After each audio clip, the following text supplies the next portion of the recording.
Hello everyone. ఇవాళ మనతో పాటు ఉన్నారు senior producer, movie and political analyst Chittibabu గారు. వారితో మాట్లాడదాం. సార్ నమస్తే. నమస్తే బా. సార్ ఇప్పుడు శ్రీరెడ్డి తను లేఖ రాస్తుంది కదా, ఇట్లా లోకేష్ నన్ను వదిలేయండి అని చెప్పేసి నేను బతిమలాడుకుంటున్నా అని చెప్పేసి చెప్తుంది. సో ఎందుకు ఇవంతా తను ఎందుకు చేస్తుంది? ఇప్పుడు అప్పుడు చేసింది ఏమో రకరకాల కారణాలమ్మా.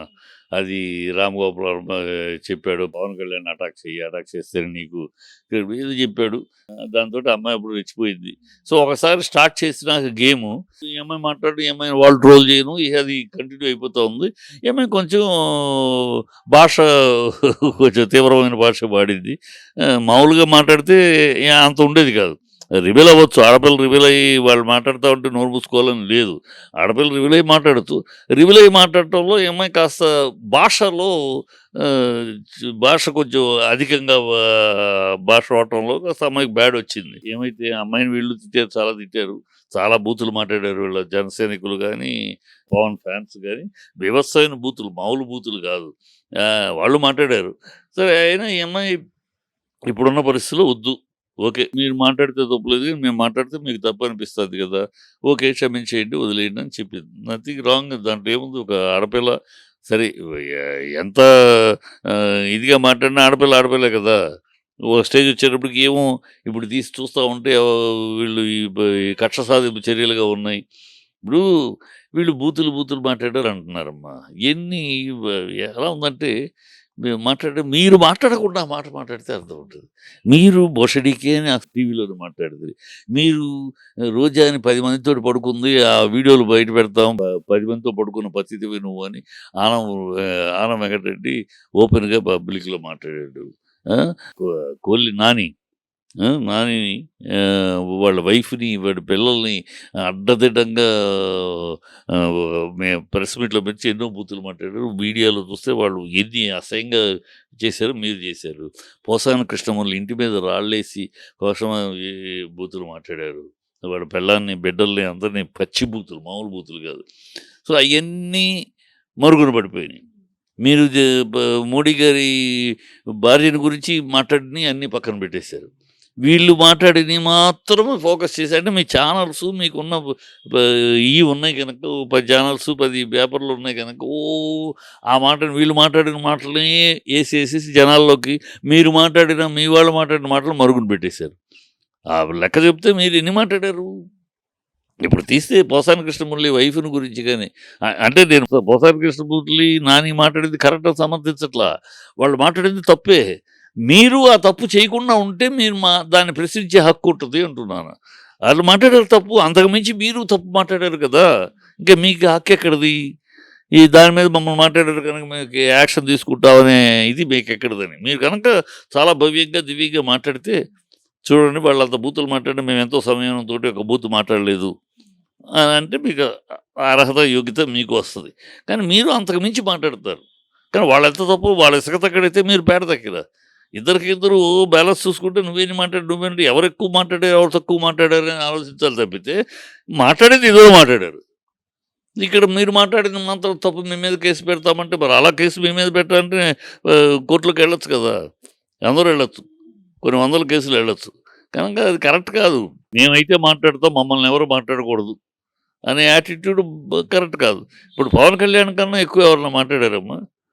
ఒక సీఎం రోడ్డుకి ఏయ్ జగన్ సైకో అంటే కరెక్టేనా? నేను పాతాళానికి తొక్కుతా కరెక్టేనా? కడ్రాయిలతో పరిగెట్టిస్తా కరెక్టేనా? ఒక సీఎం పట్టుకుని ఇవన్నీ కరెక్టా? మీరు అబద్ధాలు కరెక్టా? ఇన్ని అబద్ధాలు ఆడారు, 12,000 మంది అమ్మాయిలు మిస్ అయిపోయారని నిస్సిగ్గుగా అసలు అది పార్లమెంట్లో చెప్పేశారు, చాలా పచ్చి అబద్ధం అని. అలాంటి అబద్ధాన్ని ఎంత నిస్సిగ్గుగా పదే చెప్పారు కదా. 12,000 అమ్మాయిలు మిస్ అయ్యారు, వాళ్ళ వ్యభిచార గృహాలకు అమ్మేశారని. ఈ అబద్ధాల మీద నేను కేసు వేయలేను, పబ్లిక్ లిటిగేషన్కి వేయచ్చు కదా. అబద్ధాలు చెప్పి మోసం చేసి జనాల్ని నా రాష్ట్ర పరువు తీశారని వేయచ్చు కదా. అని మీరు ఎన్ని అబద్ధాలు ఆడారు, ఎన్ని అబద్ధాలు ఆడి వాళ్ళ అధికారంలోకి వచ్చారు.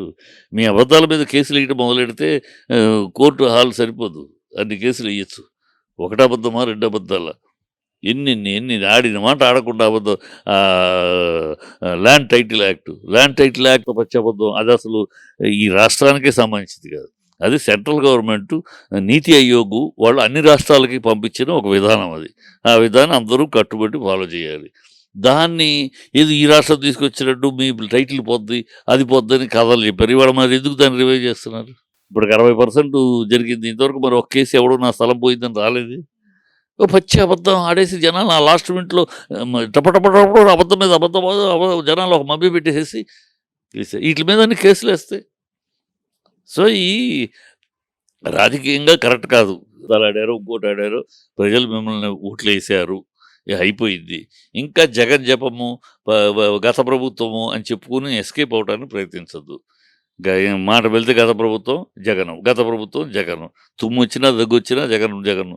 ఈ జగన్ జపం మానేసి అయిపోయింది, మీరు గెలిచారు. మీరు పాలన చేయండి. ప్రజల మన్ననలు పొందండి. ప్రజలు మీరు చెప్పిన ప్రామిసులు నెరవేర్చండి.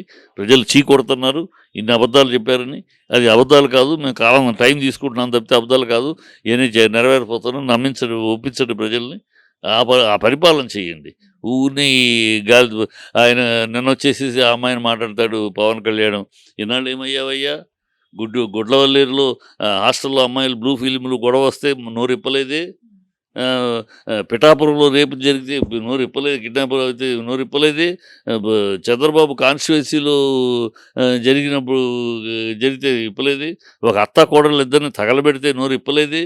అప్పుడేమి నోరు లేకవలేదు నీకు? ఇది జరుగుతుంటే ఇప్పటికి 92 మంది అమ్మాయిలు మిస్ అయ్యారు. అప్పుడే 32,000 మంది మిస్ అయ్యారు. పచ్చి అబద్ధం ఆడారు. ఇప్పుడు ఫ్యాక్ట్ ఇది, రికార్డ్స్లో ఉన్నాయి. 92 మంది, ఈ 5 నెలల్లో 92 మంది అమ్మాయిలు మిస్ అయ్యారు. వాటి సంగతి నోరిప్పవే. ఇవన్నీ నోరిప్పే పని లేదు. సడన్గా మెలకు వచ్చినట్టు ఆ గెటప్ తీసేసుకుని, మామూలు గెటప్ వేసుకుని ఇప్పుడే మెలకు వచ్చింది. వచ్చేసి లా అండ్ ఆర్డర్ ఎవరి చేతిలో ఉంది? చంద్రబాబు. అడుగు చంద్రబాబు డైరెక్ట్గా. మళ్ళీ ఆ అమ్మాయిని ఎందుకు పాపం? ఆడపిల్లని ఏం చేయలేదు, ఏం మాట్లాడలేదు. నువ్వు మాట్లాడితే నోరు వెంట తప్పితే ఎదురు మాట్లాడలేదు. ఎందుకంటే ఆ అమ్మాయి పరిస్థితి కనుక ఆ అమ్మాయి మీద అనేయటం, ఒక దళిత మహిళల మీద అనిత గారు అని పెట్టి వార్నింగ్ ఇవ్వటం. అది చంద్రబాబుకి warning. Law and order failure అయింది, ఎక్కడికి వెళ్తే మమ్మల్ని తిరుగుతున్నారు అని చంద్రబాబుని అడుగు.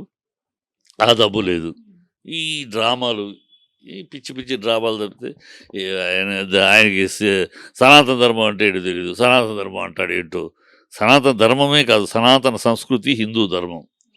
అది ధర్మం అనరు. సనాతన ధర్మం అనే పదమే లేదు ఎక్కడ. సనాతన సంస్కృతి హిందూ ధర్మం. ఈయన సనాతన సంస్కృతిని సనాతన ధర్మం అనేసి హిందువులు కలిపి, హిందూకి సనాతన ధర్మంలో అనేక లోటుపాట్లు ఉన్నాయి, అనేక లొసుగులు ఉన్నాయి. అది ఒక 2వ శతాబ్దంలో మొదలెడితే, 9వ శతాబ్దంలో పోరాటం మొదలెడితే, 19వ శతాబ్దంలో దానికి మార్పులు వచ్చినాయి. ఏది పసిపిల్లల మ్యారేజ్ అని, బాల్య వివాహాలని కానీ, సతీ సహగమనం అని కానీ, బ్రాహ్మణులకి విద్య అనే విషయంలో కానీ, ఇవన్నీ స్టెప్ బై స్టెప్ చట్టాలు తీసుకొచ్చి మార్పులు చేయడం జరిగింది. సనాతనంలో ఉన్న వీక్నెస్లు అవి. ఆ వీక్నెస్ మీద పోరాటం తమిళనాడు. ఆనాటి నుంచి పోరాటం. నీకు ఏం తెలుసు ఎందుకు పోరాటం జరుగుతుంది తమిళనాడులో సనాతన ధర్మం మీద? సనాతన ధర్మం కాదు, సనాతన సంస్కృతి మీద. సనాతన సంస్కృతిలో ఈ పాయింట్లను అడ్డు పెట్టుకుని బ్రాహ్మణుల ఆధిపత్యం చెలాయించేవారు. ఆ బ్రాహ్మణుల ఆధిపత్యాన్ని అరికట్టడానికి, బ్రాహ్మణుల ఆధిపత్యాన్ని అందరూ సమానమే, విద్య అనేది బ్రాహ్మణులకే కాదు, ఇలాంటి విషయాలన్నింటి మీద పోరాటం జరిగింది. అక్కడ పోరాటం జరుగుతుంది, ఇప్పటికే జరుగుతుంది. బ్రాహ్మణ ఆధిపత్యాన్ని బ్రాహ్మణుని వ్యతిరేకించడం కాదు, అక్కడ బ్రాహ్మణ ఆధిపత్యాన్ని వ్యతిరేకించడం. అదే అక్కడ జరుగుతుంది. నీకేం తెలుసు? సనాతని అంటాడు. మా నాన్న సిగరెట్ అంటించుకుంటాడు, దీపారాధనలో అంటాడు. మళ్ళీ నేను బ్యాప్టిజం తీసుకున్నాను, నా పిల్లలు క్రిస్టియన్స్ అంటాడు ఒకసారి. ఇంకోసారి బ్రహ్మాండం హలాల్ చేశారా, ఎద్దు మాంసం బ్రహ్మాండం నేను తింటానది, నన్ను కాదంటే అంటాడు. ఏమిటి అసలు? ఏమి ఎప్పటికప్పుడు ఏది నోటికొచ్చి ఏది వస్తే ఆ టయానికి ఆవేశంలో ఏది వస్తే మాట్లాడటం తప్పితే ఒక విధానం, పద్ధతి లేదు. ఆయన మన కర్మ కొద్దీ ఉప ముఖ్యమంత్రి. ఏం చెప్తాం? అది అనుభవించ తప్పదు. ఈ 10 ఏళ్ళు, ఈ 5 ఏళ్ళు, రాబోయే 5 ఏళ్ళు, 5 ఏళ్ళు వద్దో 2022కే ఎన్నికలు వస్తాయో తెలియదు. కానీ ఎన్ని అయినా 3 ఏళ్ళైనా 5 ఏళ్ళైనా భరించ తప్పదు. తప్పు చేసేసాం. ఒక ఆవేశానికి లోనై, ఒక అబద్ధానికి అబద్ధాలతో ఏర్పడిన భ్రమకి పడిపోయి చంద్రబాబు నాటకానికి బలయ్యారు అందరూ. ఈ పవన్ కళ్యాణ్ నేనున్నా అని నమ్మారు ప్రజలు. ఒక చంద్రబాబుని అయితే నమ్మేవారు కాదు. పవన్ కళ్యాణ్ కూడా ఉండదు. ఈయన 6 అడుగుల బుల్లెట్టు చించేస్తాడు, పొడి చేస్తాడు, నిలదీస్తాడు, గడిచి చేస్తాడని నమ్మారు. ఇప్పుడు ఏం చూస్తున్నాం కదా, చంద్రబాబు భజన చేయడం